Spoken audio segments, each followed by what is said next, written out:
being here tonight. I also heard about pink, and even yesterday when I was talking to the president, he said, "Why pink?" I said, "I don't know, that's the color." What else am I going to say? First of all, Vice Minister of Finance, ambassadors, U.S., Australian Embassy, EU Embassy, all our friends here, the Canadian, perhaps some representatives are here. It has been a great pleasure standing here, talk about the issues of LGBT, but more so talking about what can we do? What can me, you, and all of us do to put the difference in this society to people like us? I prepared this paper, but I know that if I'm talking, my break is going to lose and I'm going to talk for hours. So maybe a good idea I should go back to my paper. Speaking about LGBT here in Timor is a great struggle, and I certainly know that as allies, you all know how we are and where we're heading towards. The struggle that sometimes when I talk, people said, Manabella just exaggerated it. We are not like Arab countries. We are not like some other places in Africa where the LGBT are hunted and killed. Well, there is no comparison to it. We should not even compare. Everyone and each and all of us have a different story. We all have our experiences. It might be not the same, but it is not something to say this is more or less. As you know, what we are longing for, being the LGBT community, is that one day, just one day, and maybe the day is going forever, that we just be ourselves. We don't want to pretend to be somebody else. We just want to be embraced by our family. We just want to be free from the name calling. We just want to be free from any type of discrimination. We are born with beautiful name. We are baptized. We are taken care of. But as soon as we reach 3, 4, 5 years old, when our real character appeared, the one being asked to their work denied us, refused us. They don't protect us. And a lot of us are on the road, on the street. I'm not going to talk each and all story that we have gone through, but it is a painful hardship. Many of us cannot speak, but it doesn't mean it's not there. It's there. We might not be killed just like other people in Arabs or Africa, but we've been killed slowly and silently by us to neglect or refuse or deny us. This is killing. It's another form of killing. Many of us has never been upgraded, even myself. When we reach that point, that's it. As if I'm not incapable of contributing to this country. I'm not good enough. Or maybe if I'm getting into this position or that position, it's bringing shame to the country. Because I'm not normal. But many say so. But I know I'm not normal. I know I'm perfectly normal, just like everybody else. And being the solid voice for this community, I'm telling you, I'm sure you know the consequences. Start from my own home, my family denied me for years. I refused, many do not talk to me. Even, I'm not exist to many. Even my friends, there are times they just don't know who Bella is. Time change, sometimes good, sometimes, but most of the times are bad. People deny, people who you care about, who suddenly once they know that this is who you are, and suddenly you are dead. because it's just different. Just being different. And we all know the acceptance is so critical. It's not just that community that accepts us. We accept us, or me accept me. But it is also acceptance among family, friends, and the community to also accept that this is who they are. That acceptance has become two ways. Us, and then also our family. People who bring us to the world, and people who are around us. Our co-workers, our friends. So the acceptance should be that way. And people ask me, Mana Bella, what else can we do? There are a few things that we actually can do. You know, embrace the differences. Differences are beautiful, it's so beautiful. Diversity is beautiful, but people just want us to be. Imagine if the whole world, one person just follow one person. What's going to be like, the world is? Can you imagine that? It's not. We're different, and we are different. And our differences is not a bad thing. Supposedly, the difference we have is to strengthen each other. It's so beautiful. And secondly, be human. First, be human and lead with empathy.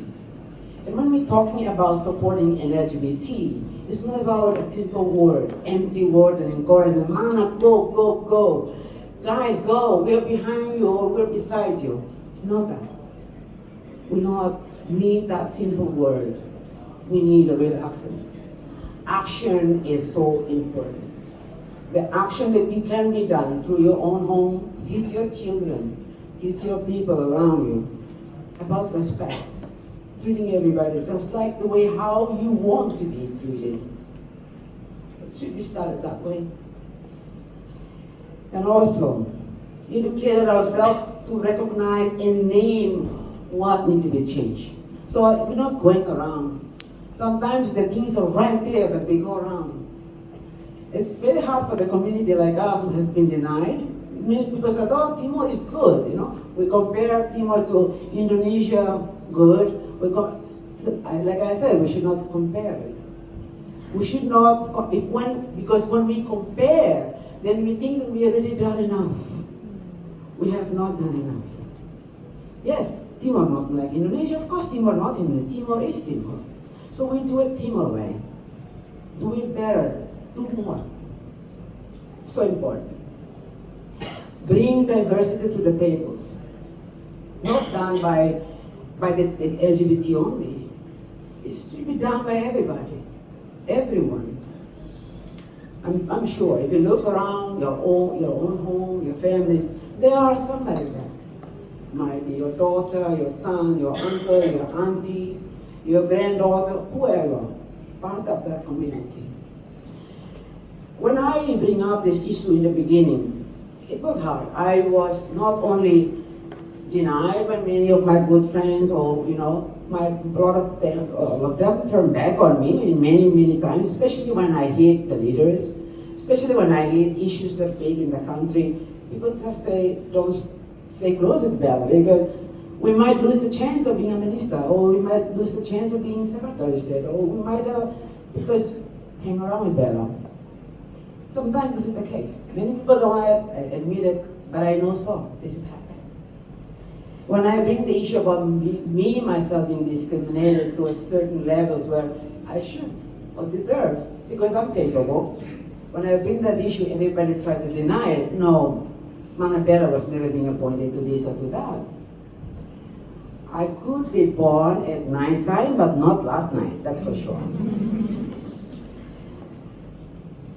So, that's another thing. So besides bringing diversity to the tables, what we need to do also to not generalize. We should not generalize and compare. And following, transfer the benefits and the privilege that we all have to those who lack it. There are people who need our voice. And not only the voice, perhaps they might need resources. They might need resources, opportunity, or they might need you to be there just to making sure that they're safe. Myself and my partner, Iram, here, and our daughter, Arabella, we started a shelter Simply because we know there are so many young LGBT that they have house but no home. You know the difference between house and home. So many of them kick out from the house, but there was no other options to do but to share our place with them, to share our food with them.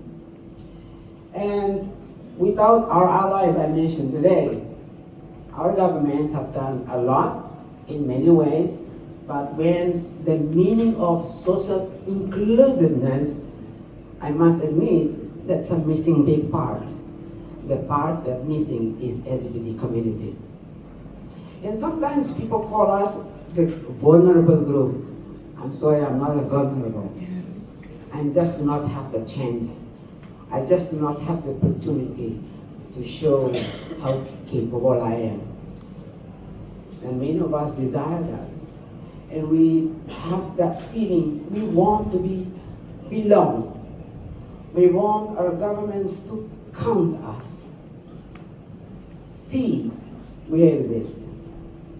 So here, I'm calling and each all of you. Start even for myself. If we think that we have done, there are so many opportunities of this young generation of LGBT in this country. So many talents existed, so many. I see Iku here as one of, I call her the Tracy Chapman of Timor-Leste. If anybody knows him, definitely hear her voice or his voice, Tracy Chapman. Those kind of talents should be exposed and encouraged. Don't look at, are you a man or woman? Why should even that question come up anyway? You know, we're going through that. You know, I just want to tell you a story about Burger King. You know, the drive-through. Anytime I drive through, hola Sarah. Number 5, okay mom. Right away mom. Because our society, the norms have teach all of us here that the voice that I have is belong to men. So you imagine how many times I have to fight with them or explain to them. I said, I am not a man, and these voices belong to me. I am a woman. I'm very proud to have that voice. So don't take it away from me, it's a man's voice, no. Even the way you walk, you know, simple thing. When you walk like the way I walk, then you're a man. And then you're pretending to walk like a girl, then they laugh at you. So what you doing? When you real the way I walk, it's a man or woman. When you try to a little bit feminine, which is very weird when I do it, they laugh. So you know what? I feel like saying screw you, I want to be me. I really want to be me, and I'm tired too. 52 years old, I have struggled a very long time. And I have won the victory in my family. I have won the victory in my community. The village where I stay, respect. That's all we wanted. Respect, count, and I am part of. And this is what the community of LGBT desire for. No more, no less.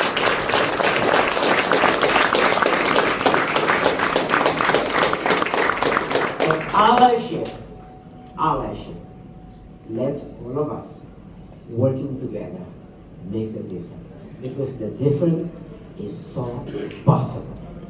If anybody tell me this is not impossible because of our culture or our religious, I don't think so. I might not go to heaven or not even go to hell. I don't know where I go, but I go from Timor. I go from Galhos.